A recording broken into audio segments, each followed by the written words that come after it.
2 dan periode 3 gitu. Nah, pada saat di periode 1, pada periode 1 di mana rencana kita kan antara 0 sampai 70, Pak ya, Bu ya. Nah, pada Ya. saat 0 dan 70 itu ternyata rekanannya deviasi sudah lebih dari 10%. Nah, itu kan sudah dianggap kritis gitu.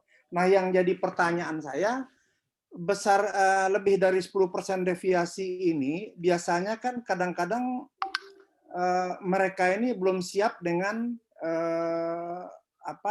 addendum gitu, Bu. Sebetulnya kalau dia addendumkan, maka dia tidak sampai 10% deviasinya, tapi akibat tidak ada addendum, maka dia deviasi 10%. Nah, dalam hal ini kan kita akan memperlakukan dia sebagai kontrak kritis gitu, Bu. Kan kita lakukan SCM pertama, kedua, dan ketiga gitu, Bu ya. Nah, yang jadi pertanyaan saya, boleh tidak gitu? Boleh tidak seandainya dalam pelaksanaan itu sebetulnya dia belum sampai deviasi 10%, tapi karena dia itu belum melakukan addendum kontrak, sehingga pedoman dia adalah berdasarkan time schedule yang awal, sehingga deviasinya melebihi 10%. Padahal ada kegiatan-kegiatan yang dia laksanakan yang sebagai cadangan yang bisa melebihi itu gitu. Nah, jadi pertanyaannya adalah gini, Bu. Kita melakukan rapat SCM1. Nah, sambil dia melakukan rapat SCM1 itu boleh tidak dia mengajukan perubahan kurva IC sendiri gitu, sehingga disesuaikan dengan CCO dan kapan kita melaksanakan itu gitu, Bu, dan apa persyaratan yang harus dipenuhi untuk merubah kurva IC itu gitu, Bu. Saya kira gitu, Bu, karena materinya belum tersampaikan ke kami, jadi saya kira tanyanya ya umum dulu gitu, Bu. Gini Pak ya, ini materinya lagi loading, udah saya share.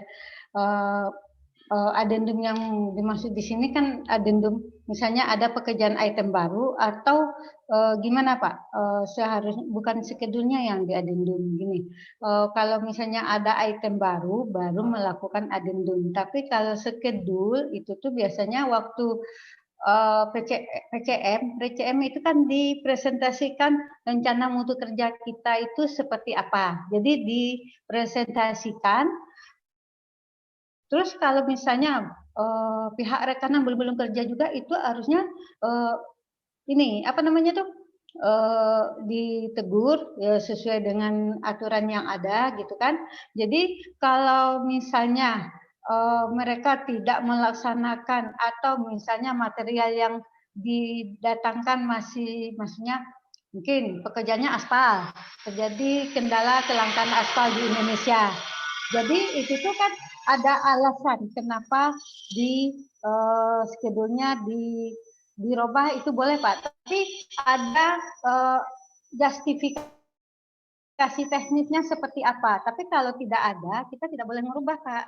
Jadi itulah dari awal itu rencana mutu kerja kita seperti apa, dipresentasikan itu yang dilaksanakan. Jadi kalau misalnya terjadi penyimpangan atau keterlambatan, itu memang harus dilaksanakan show cosmeting 1 ya, atau minimal surat peringatan dulu, surat peringatan 1-2 baru di show cosmetingkan, gitu Pak.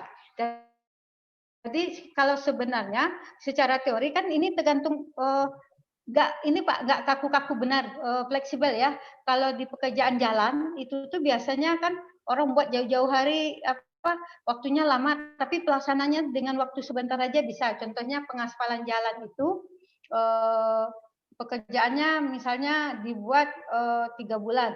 Padahal untuk mengerjakan aspalnya aja ya, pengaspalannya aja untuk aspal beton itu tuh bisa dilaksanakan dalam waktu ngaspal itu dengan sekian kilo bisa dilakukan dalam waktu sebulan, padahal waktunya ada 3 bulan. Jadi itu tuh kalau saya kurang setuju juga kalau misalnya 70% terus dilakukan show cosmeting, karena gini, Untuk pekerjaan masing-masing kegiatan itu beda, Pak. Seharusnya kalau seorang PPK untuk mengontrol kegiatan itu harusnya di jalur kritis. Kalau jalur kritisnya menyimpang, baru itu yang membahayakan untuk pelaksanaan, maksudnya bisa terjadi keterlambatan. Tapi kalau tidak di jalur kritis, itu tidak apa-apa, Pak, gitu. Jadi gini Bu, tentunya yang saya tanya adalah jalur kritis. Jalur Kenapa? kritis, Ya, jalur kritis kan, Pak? kemudian kita kapasitas kita bukan sebagai rekanan, kita kapasitas sebagai pengguna gitu Bu ya, Ya, perwakilan PPK misalnya atau tim teknis gitu, Pak ya. perwakilan pengguna. Nah, yang Nah, jadi pertanyaan saya tadi gini Bu, dia sudah di jalur kritis, kemudian dia pada periode 1, di mana rencana dia berada misalnya di antara 0 sampai 70, misal anggaplah 65%. Pada periode rencananya 65%, ternyata dia baru mencapai realisasi 49 atau anggaplah deviasinya 11% gitu. Jadi 65 kurang 11 berapa? 50 apa 54 deh Bu ya. Nah, ya. jadi seharusnya dia mencapai 65%, tapi baru dia Seharus, mencapai progres 54%. Tapi telah melalui tahapan-tahapan, Bu. Tahapannya apa? Ya setelah ditegur, terlambat, begini begitu. Nah, kemudian ternyata pada tahap dia sudah deviasi lebih dari 10%, itu kan sudah dikategorikan kritis. Nah, ya, termasuk ada tahapan lanjutan daripada kritis itu, antara lain ada pernyataan dari pernyataan daripada si pengawas menyatakan bahwa ini kritis, maka PPK menegur kan gitu Bu, memberikan surat SCM 1 gitu, peringatan pertama. Jadi dilakukanlah tahapan proses ini, proses apa nih? Proses SCM. Nah, yang jadi pertanyaan saya tadi itu gini Bu, sebenarnya kalau dia menggunakan tambahan-tambahan pekerjaan yang telah diperintahkan oleh PPK, pekerjaan-pekerjaan item baru maupun perubahan-perubahan yang telah disetujui, dia sudah melebihi itu. Tapi kan itu tidak bisa jadi pedoman karena dia dia belum membuat CCO gitu. Nah, yang jadi pertanyaan saya, pada saat pelaporan itu sudah melebihi deviasi di atas 10%, maka itu kategorinya sudah kritis setelah melalui tahapan-tahapan. Nah, hanya saja boleh tidak pada saat dia sudah dianggap kritis, kemudian dia mengajukan perubahan jadwal ke time schedule-nya, sehingga ini dari lagi Bu, jadi tidak kritis jadinya. Kenapa? Karena dia ada simpanan yang belum dihitung, simpanan pekerjaan tambah tadi yang baru, CCO-nya yang belum dia proses. Anggaplah tadi kan 54% ya Bu ya, sedangkan targetnya 65, kan 11 itu deviasinya. Padahal dia punya simpanan anggaplah 7%. Jadi 54 tambah 7 misalnya kan sudah berapa itu? 61 Bu ya? Kan belum, masih normal lagi gitu. Nah, maksud saya dengan kondisi seperti itu gimana Bu ya kalau dia terlambat mengajukan administrasinya itu gitu. Jadi sikapnya ada dua Bu. Yang pertama, apakah kita dahulukan perubahan jadwalnya, dia punya hak itu untuk perubahan jadwal karena perintahnya kan perintah yang berhubungan dengan kondisi lapangan. Jadi dia punya kompensasi gitu, peristiwa kompensasi. Tapi yang kedua adalah kita proses peristiwa deviasinya dalam kondisi kritis, tapi ya itu dia tetap kritis jadinya gitu. Nah, pertanyaan saya yang mana yang bakal kita pakai gitu? Yang dipakai sebenarnya Pak yang ada di lapangan. Maksudnya gini, CCO yang dilaksanakan itu cuma belum ini kan Pak, secara administrasi belum tersurat kan, maksudnya secara administrasi CCO-nya justifikasinya belum dibuat misalnya. Tapi perhitungan dari awal, persetujuan dari PPK, persetujuan pengawas bahwa ini ada perubahan dan telah dilaksanakan. Itu seharusnya tidak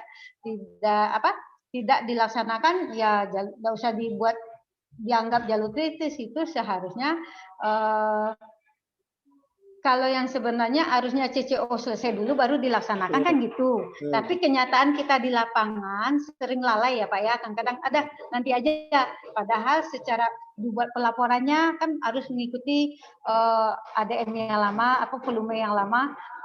Sementara di lapangan itu telah dilaksanakan, misalnya volume yang dilaksanakan udah dilaksanakan, maksudnya volume yang ada di lapangan itu yang Bapak bilang cadangan udah dilaksanakan terlebih dahulu, itu tidak perlu dilaksanakan Pak, tidak perlu dilaksanakan, maksudnya tidak perlu dilaksanakan show cost meeting gitu.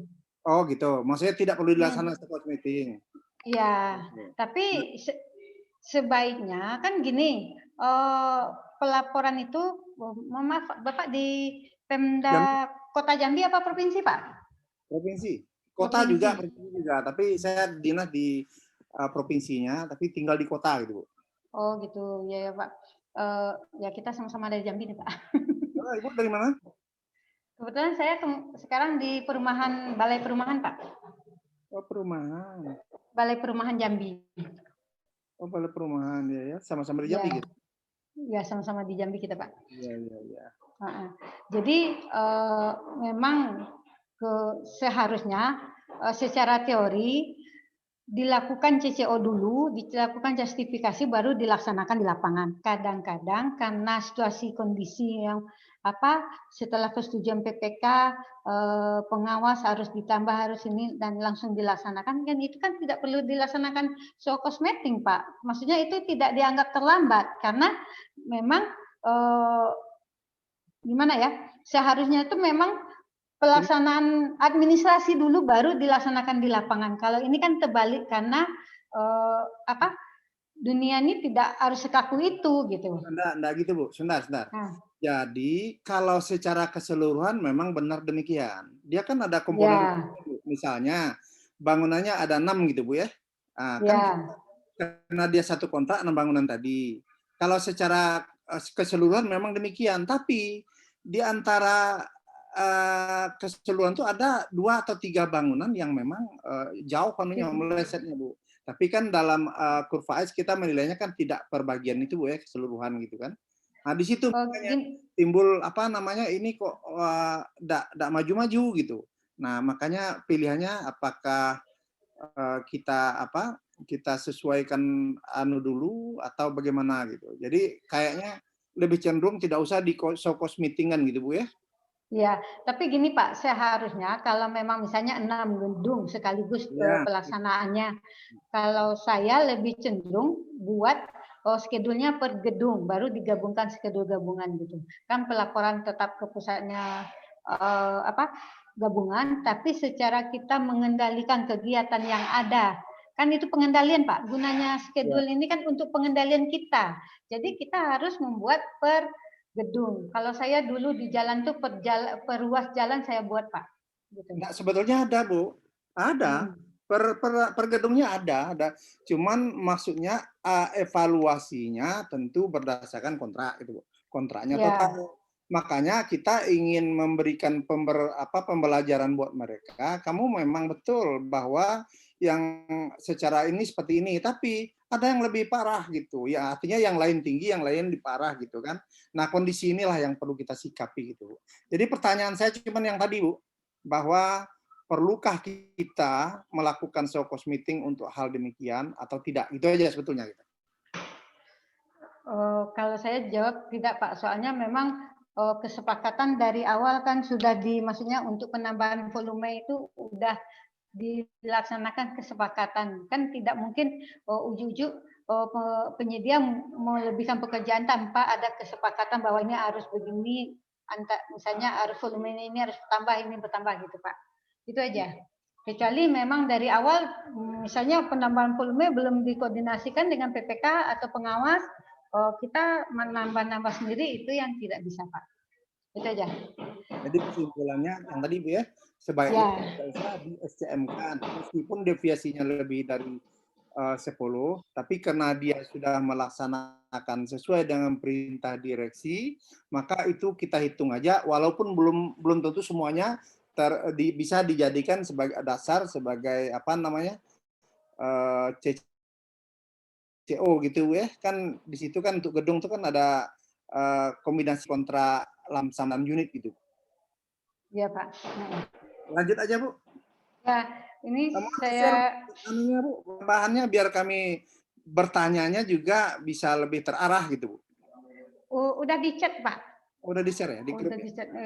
di chat, ya bukan di chat yang ada di sini Pak. Kebetulan saya nggak ikut dalam grup gitu. Oke, makasih Bu. Grup ya. Kita lanjut ya. Kemarin itu udah sampai ke lewat dari sini ya, Bacat ya. Sekarang kita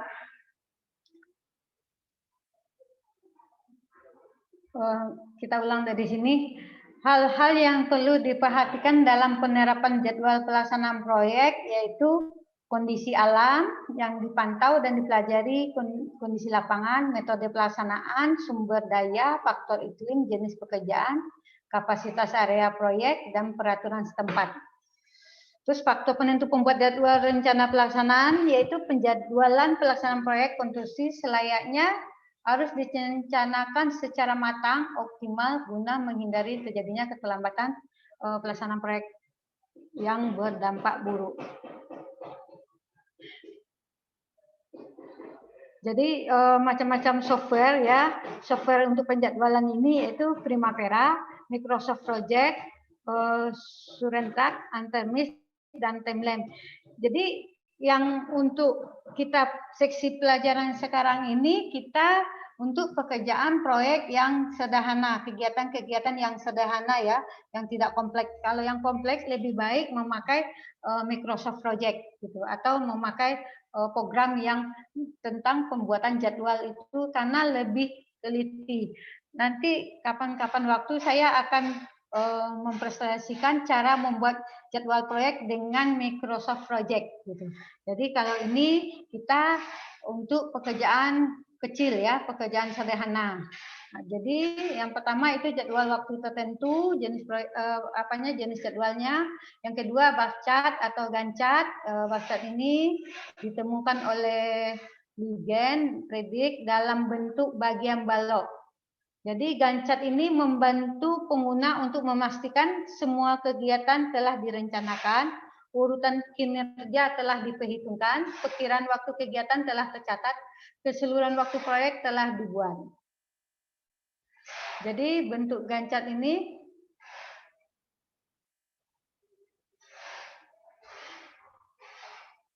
ini model Gancat ya. Jadi sederhana, mudah dibuat, mudah dipahami, sebagai bermanfaat sebagai alat perencana komunikasi, dapat digabungkan dengan misalnya QPS, tidak menunjukkan secara spesifik hubungan. Jadi ini sangat sederhana. Terus keuntungan menggunakan Gancat itu sederhana, mudah dibuat dan dipahami ya. Digunakan untuk penjadwalan sederhana, dapat menggambarkan jadwal suatu kegiatan, kemajuan sesungguhnya saat pelaporan. Misalnya ini kita buat posko, misalnya posko Satpam, kan nggak mungkin harus pakai Microsoft Project atau pakai apa gitu. Cukup dengan pakai Gancat ini.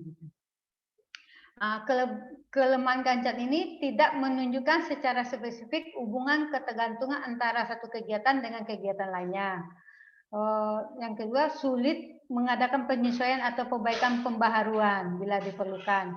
Yang ketiga, tidak bisa secara eksplisit menunjukkan keterkaitan antara aktivitas dan bagaimana satu aktivitas berakibat pada aktivitas lainnya.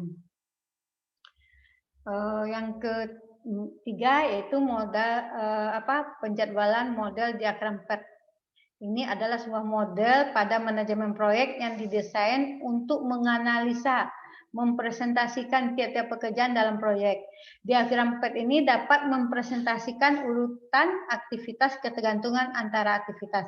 Kelebihannya yaitu mempresentasikan realisasi antara aktivitas sesuai untuk pelaksanaan proyek besar, lebih efisien. Jadi langkah-langkah proses perencanaan PERT ini yaitu mengidentifikasikan kegiatan, menentukan urut-urutan yang tepat dari kegiatan, menyusun model diagram jaringan, memperkirakan waktu yang diperlukan masing-masing kegiatan, menentukan tahap dan jalur kritis, melakukan pemantauan dan evaluasi, serta koreksi pada diagram PET selama proyek berlangsung. Jadi contoh diagram PET ini seperti ini. Kelihatan ya Bapak-Bapak, Ibu-Ibu? Ya, kelihatan. Kelihatan ya? Ya, kelihatan. Jadi ini contoh diagram PET. Ini pembuatan diagramnya seperti ini, tergantung pekerjaannya. Nanti kita langsung masuk ke praktek ya Pak ya. Terus jalur kritis yang tadi dibicarakan dengan Bapak siapa ya dari Jambi tadi, itu jalur kritis, yaitu jalur kritis dilakukan dengan menghitung waktu mulainya tercepat untuk masing-masing kegiatan dan waktu terselesainya terlama. Jalur kritis ini terjadi jika memiliki ES dan LF sama dengan sama gitu. Jadi antara atas dan bawah ini kalau sama itu berarti jalur kritis. Kayak ini, nah ini 8 ini sama ya, ini 15, 30 berarti ini bukan jalur kritis. Ini 35 berarti ini jalur kritis. Ini 50 jalur kritis. Jadi misalnya kegiatan waktunya itu misalnya waktu A 10. Nah, ini kan kegiatan persiapan 0. Jadi pertama kita membutuhkan waktu 10 hari. Jadi dibuat di sini 10. Lanjut sudah itu kegiatan B membutuhkan waktu 8, dibuat sini 8. Kegiatan C membutuhkan waktu 12 hari, dibuatkan 12 hari. Nah, terus kegiatan, jadi nanti ini nih berdasarkan metode pelaksanaan. Jadi di sini menentukan jalur krisis itu yaitu apabila yang yang di atas ini sama yang di sini sama, itulah yang jalur kritis. Jadi tidak boleh terlambat dan tidak boleh juga kurang waktunya, harus tepat gitu. Nah, slack. Jadi slack ini yaitu menunjukkan waktu kegiatan yang dapat ditunda tanpa mempengaruhi total waktu penyelesaian dari seluruh proyek. Jadi slack ini maksudnya misalnya waktu ini 10. Sebenarnya 13 hari masih bisa ada waktu 13 hari karena kita merujuk dari pengurangan waktu dari yang terakhir gitu. Nah, ini yang jalur kritis itu, yaitu yang sama angka di atas dengan angka di bawah. Ini sama, ini sama. Nah, ini nih jalur kritis, kita tidak boleh terlambat sama sekali karena mempengaruhi kegiatan yang lainnya. Nah, ini slack ini yaitu ini misalnya 13 dikurang 10, maka masih ada 3 hari waktu untuk terlambatnya boleh, maksudnya waktunya kita terlambat boleh 3 hari gitu. Itu aja. Terus manfaat diagram PET ini yaitu 1, jangka waktu penyelesaian proyek, 2, kemungkinan penyelesaian proyek sebelum tanggal yang ditentukan, 3, tahapan kegiatan yang kritis yang dapat berdampak langsung terhadap waktu penyelesaian proyek, 4, kegiatan yang memiliki tengah waktu relief longgar yang seharusnya dapat dikelola sebagaimana tambahan bagi tahapan kegiatan kritis. Yang kelima, tanggal kegiatan dimulai dengan tanggal kegiatan yang berakhir. Jadi tanggal kegiatan dimulai dan tanggal kegiatan berakhir itu kelihatan sekali kalau dipakai PET gitu. Terus yang keempat yaitu kurva S. Kurva S adalah sebuah grafik yang dikembangkan oleh Warren atas dasar pengamatan terhadap sejumlah besar proyek sejak awal hingga akhir proyek. Kurva S dapat menunjukkan kemajuan proyek berdasarkan kegiatan, waktu, dan bobot pekerjaan yang dipresentasikan, sebagaimana presentasi kumulatif dari seluruh kegiatan proyek. Visualisasi kurva S dapat memberikan informasi mengenai kemajuan proyek dengan membandingkan terhadap jadwal rencana, dan disinilah diketahui apakah kegiatan ada keterlambatan atau tidak dalam kegiatan tersebut, pengendalian waktu. Jadi pada kurva S ini jumlah presentasi kumulatif bobot masing-masing kegiatan pada suatu proyek di antara durasi proyek diplotkan terhadap sumbu vertikal. Jadi ini nanti mungkin Bapak-bapak, Ibu-ibu mana yang bukan orang teknik mungkin bingung ya. Kalau orang dari basicnya, dasarnya dari teknik ini udah biasa karena pelajaran dasar dari teknik sipil itu juga salah satunya dulu tuh ada manajemen proyek membuat kurva S ini. Dan dalam kegiatan sehari-hari kalau kegiatan konstruksi biasanya memakai juga kurva S gitu. Jadi penentuan bobot pekerjaan pendekatan yang dilakukan dapat berupa perhitungan presentasi berdasarkan biaya per item pekerjaan dibagi total anggaran atau berdasarkan volume rencana dan dari komponen kegiatan terhadap volume kegiatan. Nah ini Bu, Bapak-bapak contoh kurva S. Jadi hal-hal yang perlu dicermatin dari kurva S tidak selalu menggambarkan kemajuan fisik proyek aktual di lapangan. Kurva S tidak harus berbentuk seperti huruf S. Jadi kadang-kadang kan gini dalam pelaksanaan, itu kurva S-nya tidak cantik. Nah, itu tuh tidak seharus begitu. Seharusnya sesuai dengan analisa yang membuat pekerjaan itu biar cepat selesai sesuai dengan metode pelaksanaannya gitu. Jadi tidak harus kok tidak berbentuk S berarti tidak bagus, tidak, itu tidak benar. Jadi yang benarnya itu sesuai dengan metode pelaksanaan pekerjaan dan spek yang digunakan gitu. Jadi titik-titik kritis pekerjaan memungkinkan terjadinya keterlambatan tidak selalu pada item pekerjaan yang berdasarkan perencanaan, memiliki akumulasi kemajuan pekerjaan yang cepat. Jadi pada gambar grafik digambarkan kurva S yang terjadi adalah titik kritis pekerjaan. Pembagian bobot pekerjaan dianggap sama berdasarkan durasi waktu yang ditetapkan per item pekerjaan. Jadi ini sudah selesai. Materi ini saya ambil dari Insinyur Jojo dan Insinyur Erizal. Terima kasih. Kita lanjut ke praktek contoh membuat schedule. Jadi untuk pertama, ini kebetulan saya ikut pelatihan PPK di LKPP tahun 2018, di mana di sini unit kompetensi 20 ya, UK 20.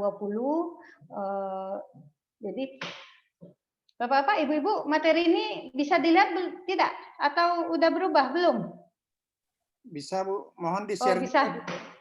Bisa nanti saya share Pak setelah saya share nanti ya.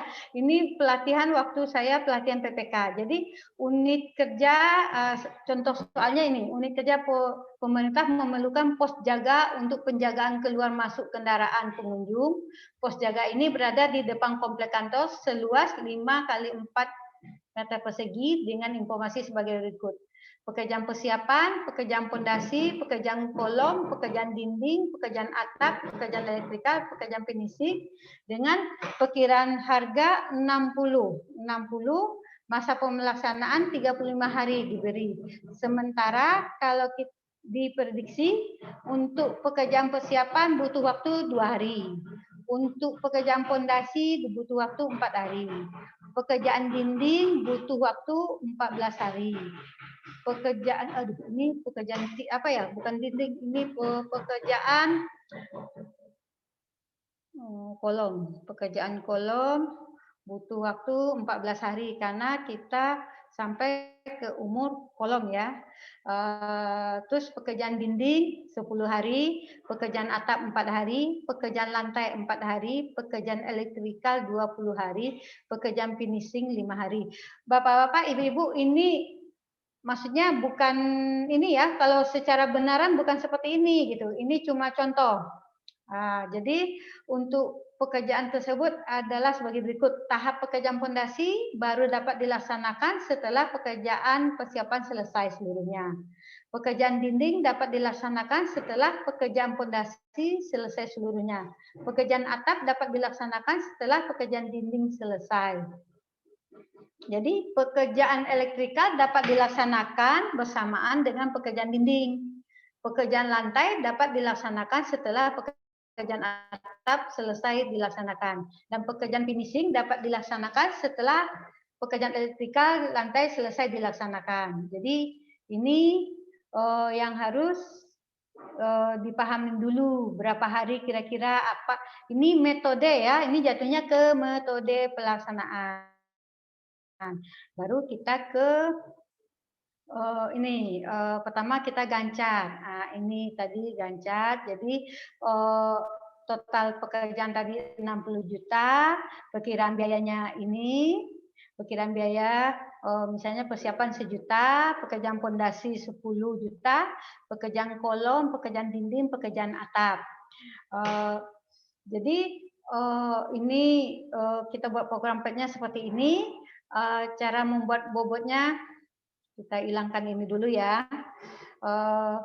Yang dibuat di KUFA-S tadi itu kan ini apa, harga satuan dibagi dengan total harga dikali 100.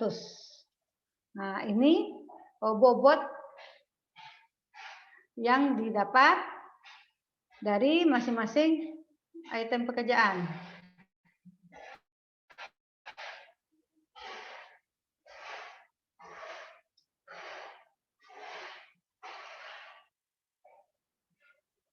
Nah, jadi tadi kita sudah memperkirakan untuk misalnya pekerjaan persiapan 2 hari, untuk pekerjaan pondasi 4 hari, pekerjaan kolom. Nah, ini pekerjaan kolom, kolom dibuat, sekalian dinding, sekalian apa?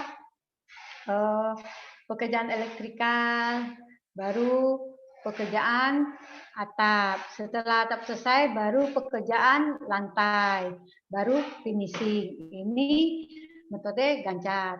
Terus kita ke kurva S. Cara membuat kurva S dari ini udah dapat tadi kan. Terus ini kita hilangkan dulu.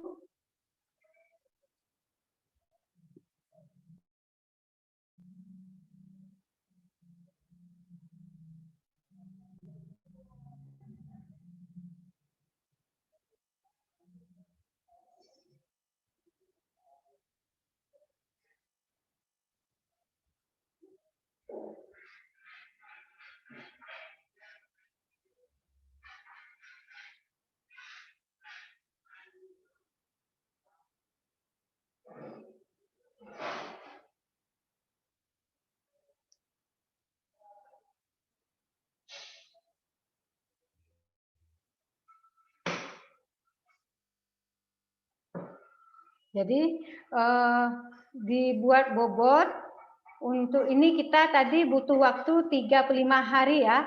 Ini sampai 35 hari. Jadi kita coba. Bentar, ini ada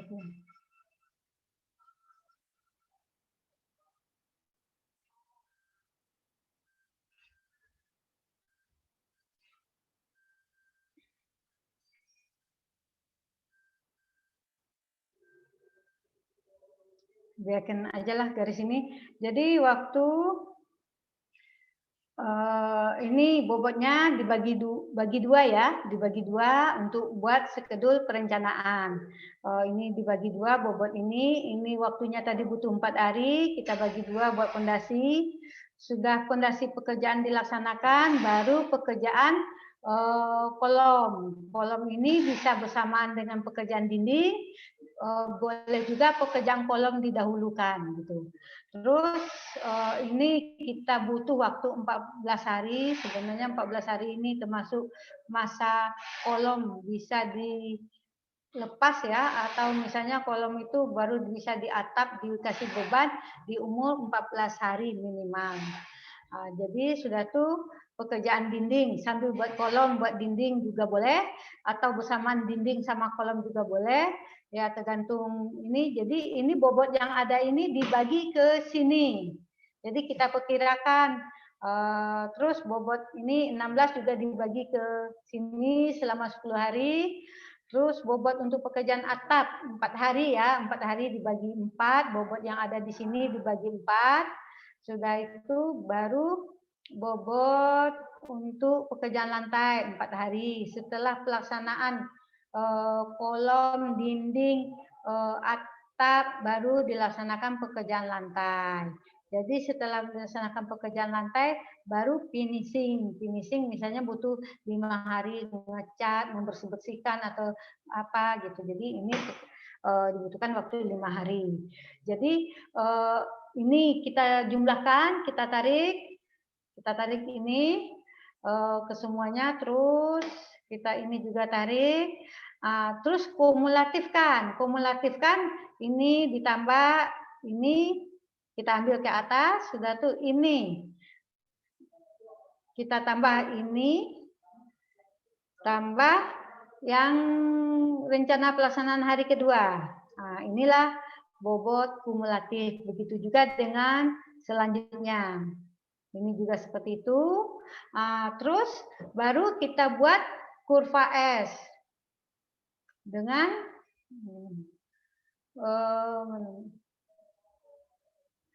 ini kita sorot dulu kumulatifnya. Kita sorot kumulatifnya sampai 100% ya. Baru kita ini kita pilih ini boleh, pilih ini juga boleh. Terus ini durasi apanya kita jadikan 100.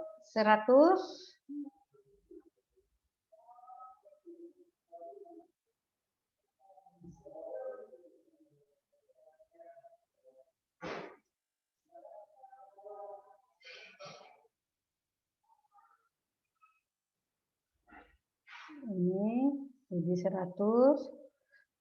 Karena kita mencapai bobot 100%. Terus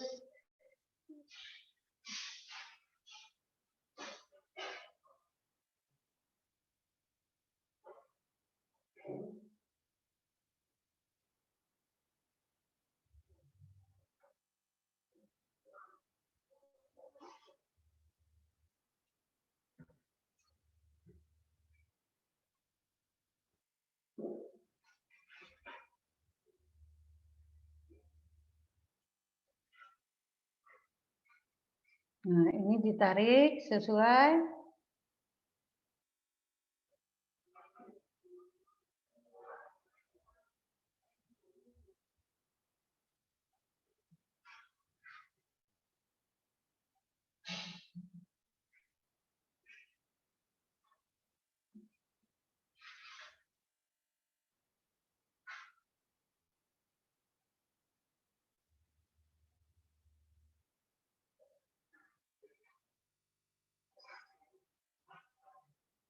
Jadi nolnya di sini, ini 100-nya.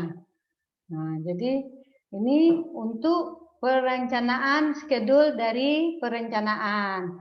Terus kita misalnya realisasi yang dilaksanakan, misalnya realisasinya kita melaksanakan ini tetap 2 hari. Nah, kita buat ini satu bobotnya sama, terus ini misalnya dari dihitung volume yang ada di lapangan untuk pekerjaan pondasi ternyata bobotnya itu bukannya 4,2 melebihi 5,6, maka dibuat ini 5,6. Terus lanjut seperti ini hari kedua untuk buat pondasi misalnya bobotnya berapa?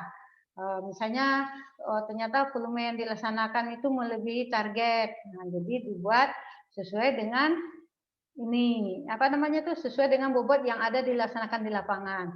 Ini juga sama dikumulatifkan. Jadi kumulatif ini dari ini ditambah jadi ini kan pekerjaan start nih 0 ditambah dengan di atas maka hasilnya tetap 0,8 terus dilanjut dengan kumulatif yaitu 0,8 ditambah dengan yang pekerjaan hari kedua. Jadi ini dilanjut sampai 100%. Ini sesuai dengan laporan ya, laporan harian atau laporan mingguan. Jadi bacat ini hari ini boleh berdasarkan mingguan kalau waktunya panjang atau berdasarkan harian. Ini karena pekerjaan sederhana kita membuat harian. Jadi ini kita sorot lagi, maka kita buat lagi skedulnya, kita tukar warnanya.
Jadi ini ditaruh ke sini. Nah, jadi warna merah ini adalah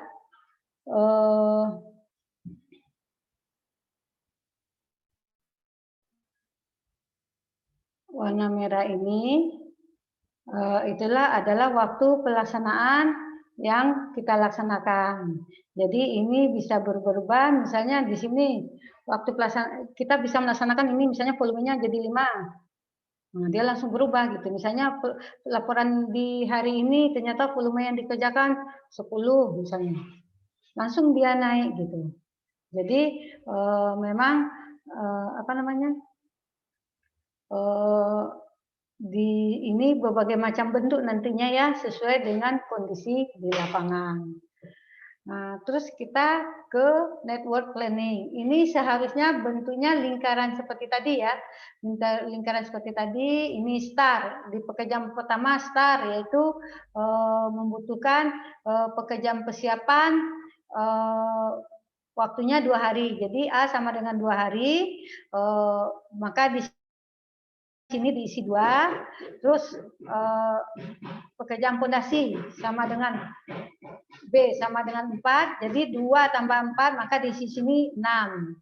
Setelah itu pekerjaan kolom 14. Pekerjaan kolom 14, 6 ditambah 14 sama dengan 20. Pekerjaan dinding ini sama dengan pekerjaan kolom, yaitu setelah pekerjaan fondasi.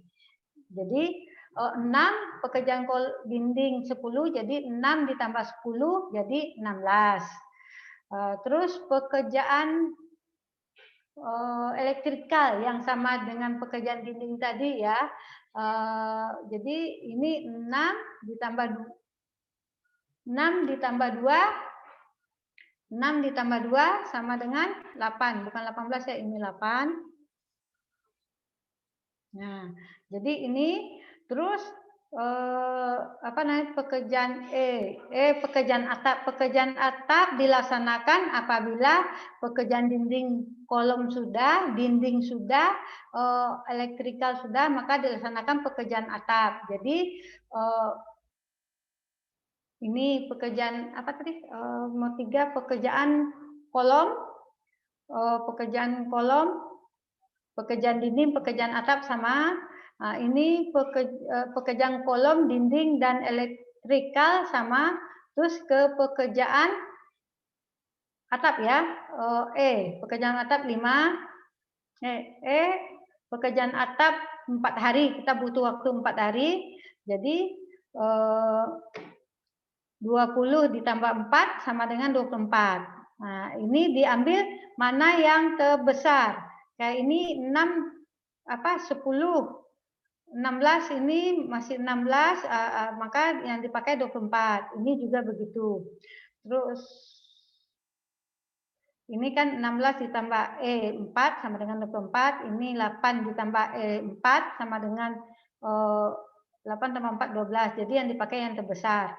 Sudah itu pekerjaan lantai. Pekerjaan lantai 4 hari. Jadi 24 ditambah 4 sama dengan 28.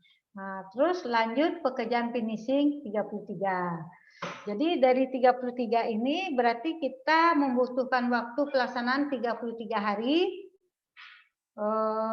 Bisa kita laksanakan waktu pekerjaan ini 33 hari. Terus kita dibalik 33 dikurang 5, 28. Nah, 28 dikurang 4 sama dengan 24.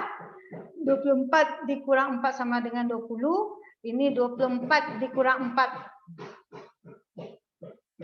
20, ini pekerjaan berapa tadi? G2 ya.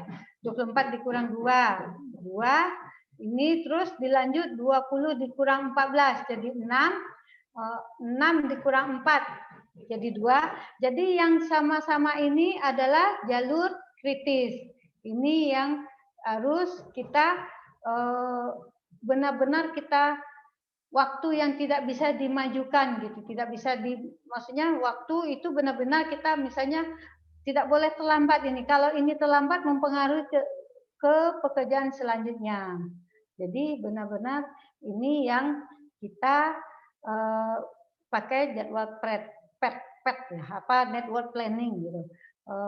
Itu aja yang dapat saya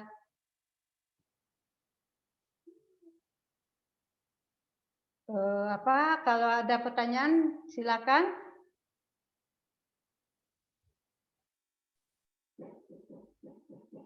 Jadi materi kita hari ini sampai di sini. Ini ada juga contoh ya. Kegiatan saya kemarin ini pekerjaan embung. Pekerjaan embung kebetulan waktu itu tahun 2000 berapa nih? 2017 kalau nggak salah pekerjaan ini yang Bapak bilang tadi saya ini ada 2 embung tapi 1 kegiatan.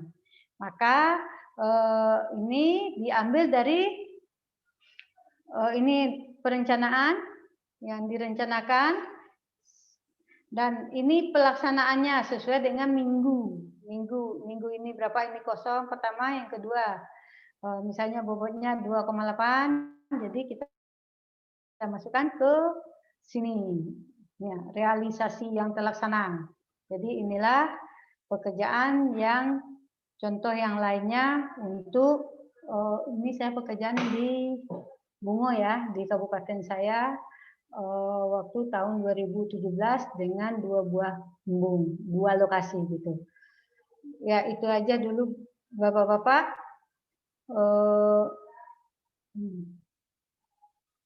Terima kasih. Assalamualaikum warahmatullahi wabarakatuh. Saya kembalikan ke moderator. Silakan Ibu. Ya, tanya Bu. Ya, silakan Pak. Bu, kayaknya kalau yang berkaitan dengan kurva itu kan ada aturannya Bu, bahwa ada periode 1, periode 2 dan 3 ya Bu ya.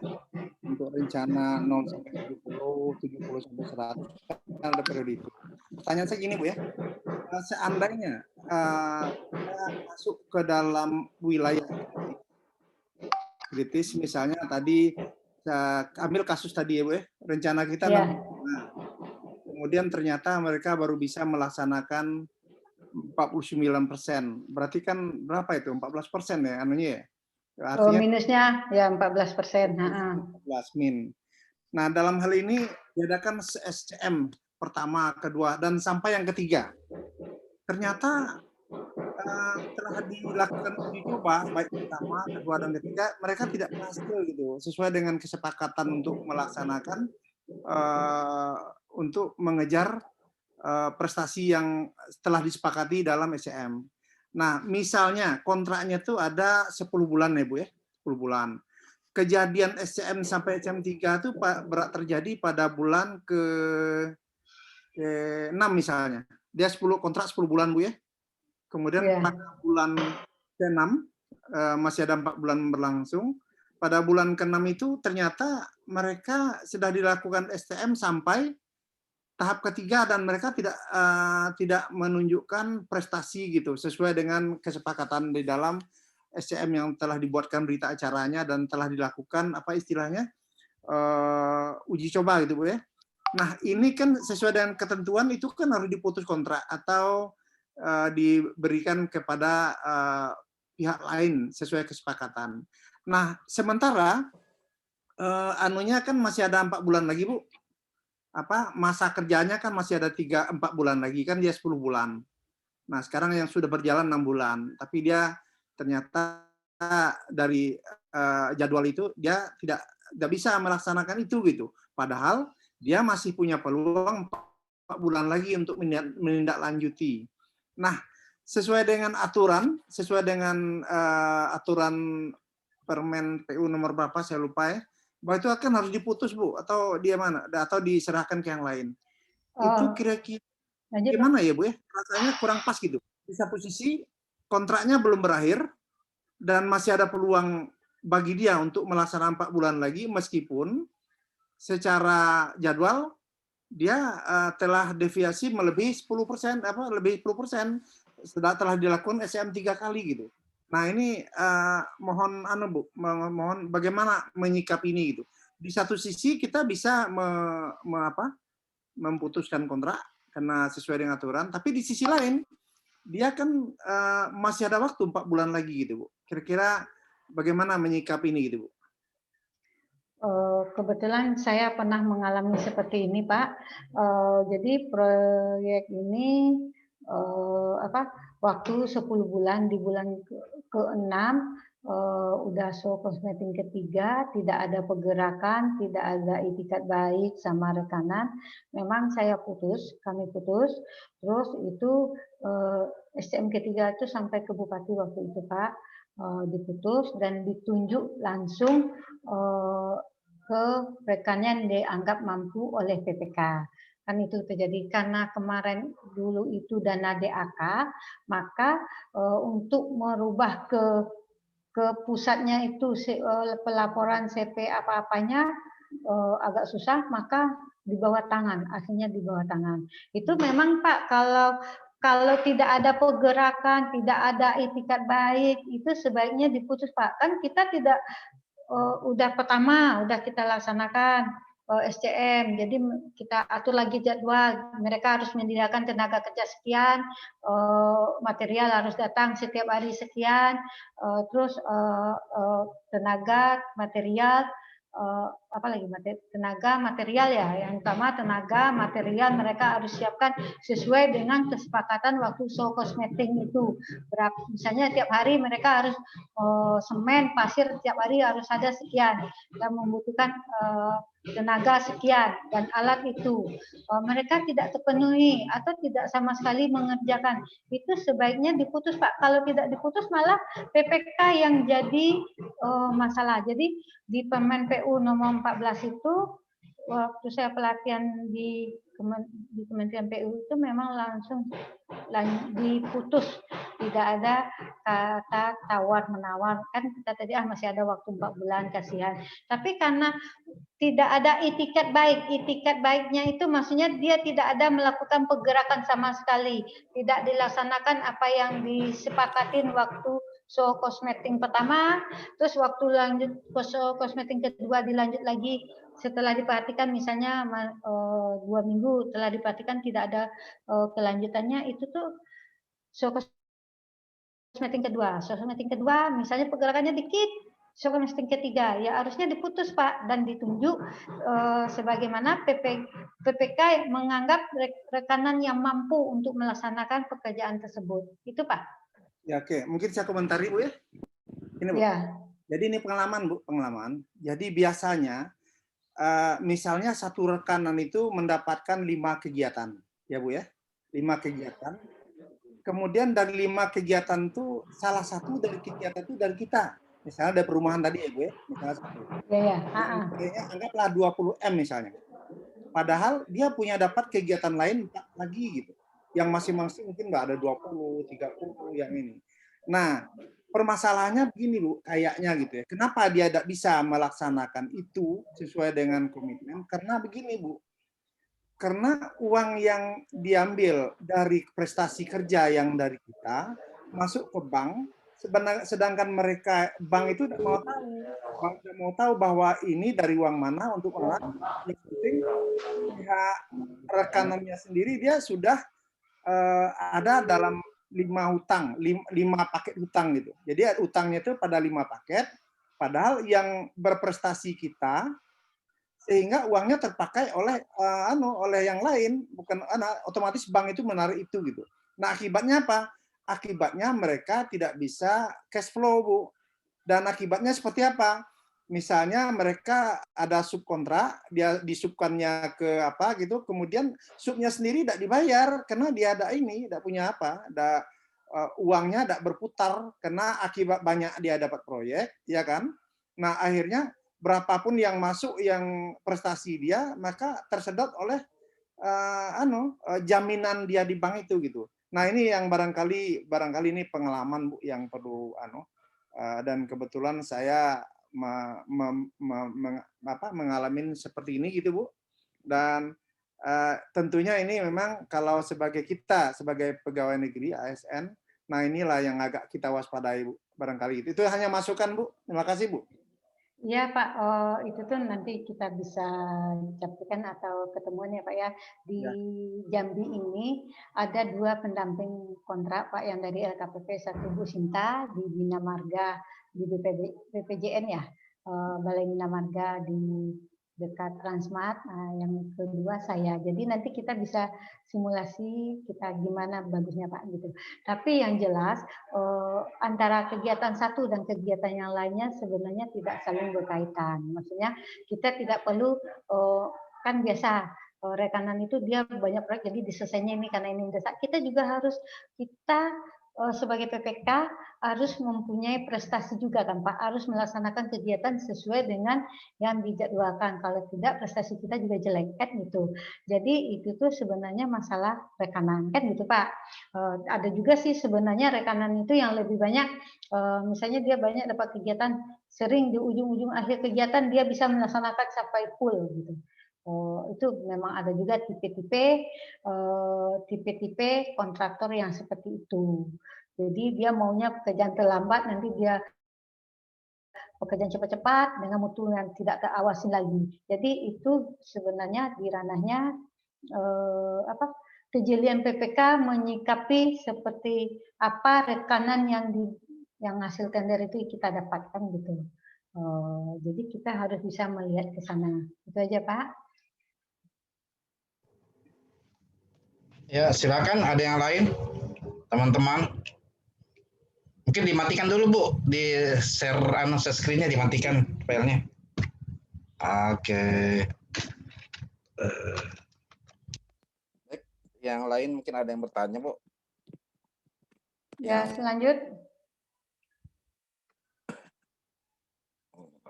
Saya mungkin bertanya Bu ya, sekaligus juga Silakan Pak. sekaligus tentang kurva S itu tadi. Kan sudah ada rumus-rumus yang disampaikan lewat Excel.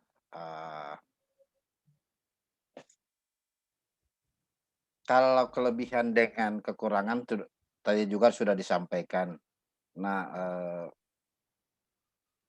kurva X yang dimaksud karena perubahan jadwal atau karena kelalaian penyedia tidak memenuhi jadwal yang sudah direncanakan pada saat PCM. Sehingga dari itu digambarkan pada saat PCM akan tampil jadwal pelaksanaan. Nah, jadwal pelaksanaan dalam bentuk kurva S. Apakah perubahan volume, saya kira kalau perubahan volume ruang lingkup tentang item pekerjaan itu kan lewat adendum. Sedangkan kalau termasuk jadwal, sedangkan kalau kelalaian penyedia mobilisasi peralatan, mobilisasi orang dan bahan, apakah perlu di adendum tersebut sehingga menyebabkan keterlambatan jalur-jalur kritis yang tadi 0 sampai 70, deviasinya di atas 10%. Demikian. Jadi Pak Dokter, intinya pertanyaan Pak Dokter itu apa? Intinya pertanyaan kemudian keterlambatan jalur kritis di kurva S itu apakah karena perubahan ruang lingkup pekerjaan sehingga tidak bisa diadendum atau karena kelalaian penyedia dalam hal bahan, volume pekerjaan tidak cepat, material termasuk tenaga kerja yang tidak memadai. Gini Pak Dr. Ilyas, masalahnya itu pertama, misalnya kalau adendum kita melakukan perubahan, misalnya ini adendum misalnya di minggu ke-14 kita kasih garis ini, kita kasih garis apa warnanya?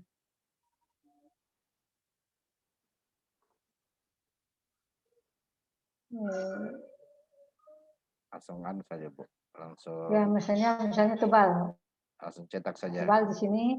Nah, terus kita buat lagi, kita urutan lagi di sini dibuat adendum. Misalnya apa yang item yang ditambah atau disusun lagi jadwal diulang dari sini lagi. Ini apa? Jadi ada sampai 3 kan pelaksanaan. Terus ini pertama perencanaan, terus kedua perencanaan, yang kedua jadwal yang telah dilaksanakan, yang ketiga adendum. Adendum itu bisa mulai dari sini, dibuat juga grafik dari arah sini gitu. Jadi itu Pak Ilyas. Jadi yang tidak bisa dirubah itu,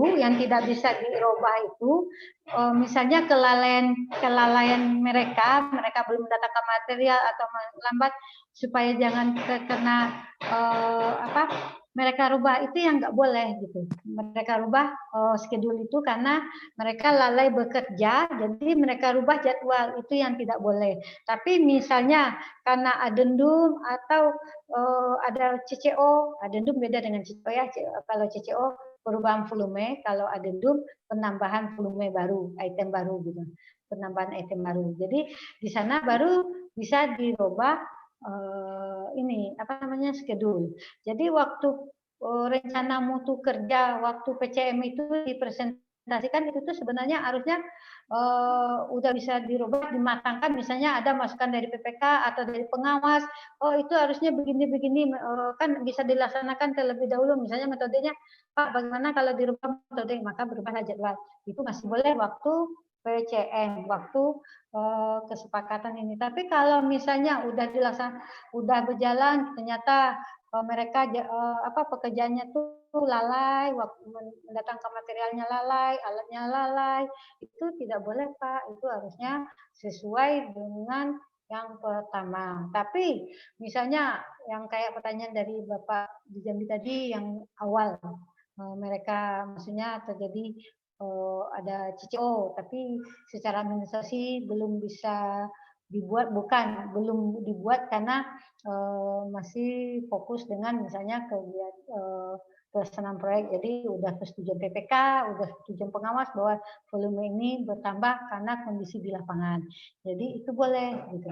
Jadi untuk sementara Pak, bukan untuk sementara. Jadi yang sebenarnya yang tidak boleh itu karena kelalaian dari pekerjaan, dari pelaksanaan. Itu aja Pak Ilyas. Halo, Pak Dr. Ilyas?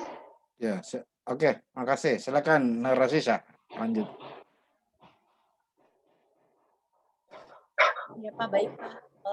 Jadi untuk Bapak dan Ibu yang berada di room, jika ya masih ada yang ingin ditanyakan kepada Ibu Hajar ini, selaku pemateri kita, silakan untuk raise hand agar diskusinya bisa berjalan lebih baik lagi jika dijelaskan langsung kepada Ibu pemateri kita.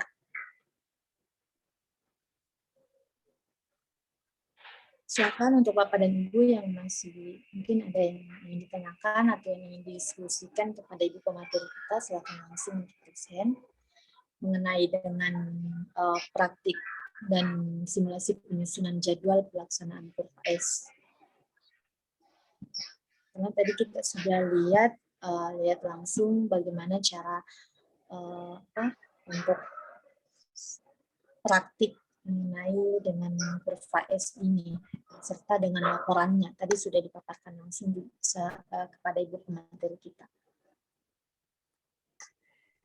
Bu, ini untuk materi contoh tadi saya nggak bisa nge-share ya. Nanti saya kirim ke panitia ya biar dibagi di grup gitu. Oh iya. Boleh di chat saja di website Bu. Ya, nanti saya bagi di sana gitu. Mana yang kurang atau ada masukan dari yang lain silakan. Bapak-bapak, ibu-ibu, ada kan di sini nih ilmu dasar ya, dan rasa untuk yang teknik, untuk orang-orang teknik ini nih bukan pembelajaran baru gitu. Ya, masukan saya gini Bu, untuk kurva S itu sendiri bagusnya ditambahkan ditambahkan yang ketentuan berdasarkan Permen UU nomor 14 ya. Jangan ada 14, periode untuk 0 sampai rencana 0 sampai 70, kemudian 70 sampai. Oh, dibuat di bawahnya gitu Pak ya. Yang kedua, dibuat juga Bu, salah satu contoh yang berhubungan dengan adanya perubahan jadwal. Misal contoh yang case yang saya sampaikan tadi, pada bulan ke-6 ternyata terjadi perubahan jadwal Bu ya, perubahan jadwal. Maka dengan adanya perubahan jadwal, misalnya ada deviasi sekitar 12% tadi. Berarti otomatis rencana awalnya kan sesuai dengan nolnya itu adalah realisasi pada saat yang bulan ke-6 tadi, kan gitu. Nah, pertanyaannya adalah ada dua kemungkinan. Yang pertama, dengan adanya dia turun ke bawah kurva S-nya, berdampak ada dua kemungkinan. Yang pertama, penambahan waktu ataukah dengan tetap mempertahankan waktu yang sesuai kontrak, tapi dengan mengadakan efisiensi waktu di kegiatan yang 4 bulan yang lain. Gitu. Jadi itu tambahan dari saya yang perlu ditambahkan untuk paparan berikutnya gitu Bu. Makasih Bu. Ya, nanti kalau misalnya di ini Pak ya, kalau pakai Microsoft Project itu enak Pak. Cara misalnya ada penambahan langsung pokoknya enaklah di program Microsoft Project itu langsung terlihat langsung berapa waktu yang dibutuhkan, misalnya jadwal ini langsung bergeser semua, itu kalau di Microsoft Project. Tapi kalau di ini kita membuat manual lagi kan, misalnya di bulan ke-6 ditambahkan, nanti saya kasih contohnya Pak. Ya, okay. Saya buatkan contoh. Kebetulan belum pernah memakai Microsoft, jadi mudah-mudahan insya Allah saya ikut dengan yang Microsoft nanti Bu. Ya, kalau yang manual Excel ya sudah biasa gitu Bu. Ya, ini sebenarnya yang untuk pekerjaan konstruksi yang sederhana ya pakai ini aja. Tapi kalau udah agak kompleks, udah misalnya 2,5 M ke atas lah dipakai Microsoft Project itu enak sekali Pak. Saya merasakan betul gitu. Gitu aja Pak. Karena juga kita ingin mengantisipasi gini Bu, kejadian-kejadian yang saya ceritakan tadi. Nah, tapi mungkin itu nanti akan berkembang dengan pertanyaan berikut aja Bu. Kita ambil case tadi aja nanti Bu. Gitu. Terima kasih, Bu. Oke. Ya, Oke, baik. Terima kasih. Jadi mungkin untuk Bapak dan Ibu yang lain, jika masih ada apa aja yang ingin didiskusikan kepada Ibu Raini, silakan. Oke, baik Bu. Mungkin dari Ibu masih ada yang mau disampaikan sebagai penutup pada materi ini. terima kasih. Kesimpulan dari saya bahwa untuk pengendalian proyek, skedul adalah untuk pengendalian kegiatan. Jadi kita perlu mencermati kegiatan baik sebagai seorang PPK atau sebagai project manager atau JS ya. Jadi harus melaksanakan, meneliti dan melaksanakan benar-benar sesuai dengan pengalaman yang telah ada gitu. Jadi usahakanlah yang ahlinya membuat penjadwalan ini, bukan orang misalnya dia pintar di laptop, misalnya dia pintar buat di program ini, bisa di Excel dia bisa merubah apa, tapi metode pelaksanaan dan pengalaman itu tetap menjadi hal utama dalam penyusunan jadwal. Itulah kesimpulan saya di siang hari ini. Terima kasih. Apabila ada kata-kata saya yang kurang mengenakan atau materi yang tidak pas, mohon dimaafkan. Wassalamualaikum warahmatullahi wabarakatuh.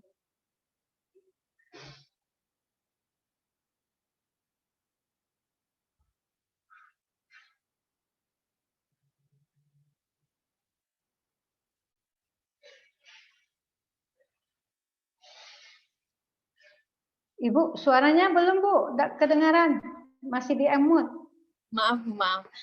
Oke, baik Bu, terima kasih Bu karena telah kami ucapkan banyak terima kasih dari panitia karena telah sedia untuk membawakan materi pada hari ini yang merupakan lanjutan materi kemarin, yaitu tentang praktik dan simulasi penyusunan jadwal pelaksanaan kurva S dan laporannya.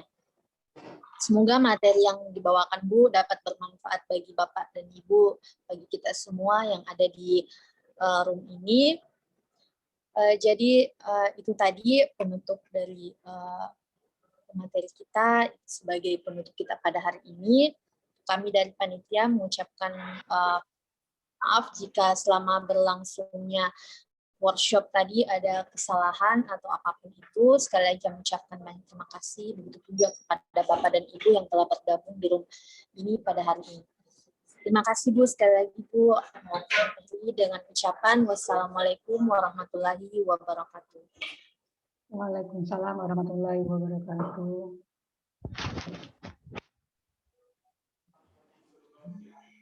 Balik dah.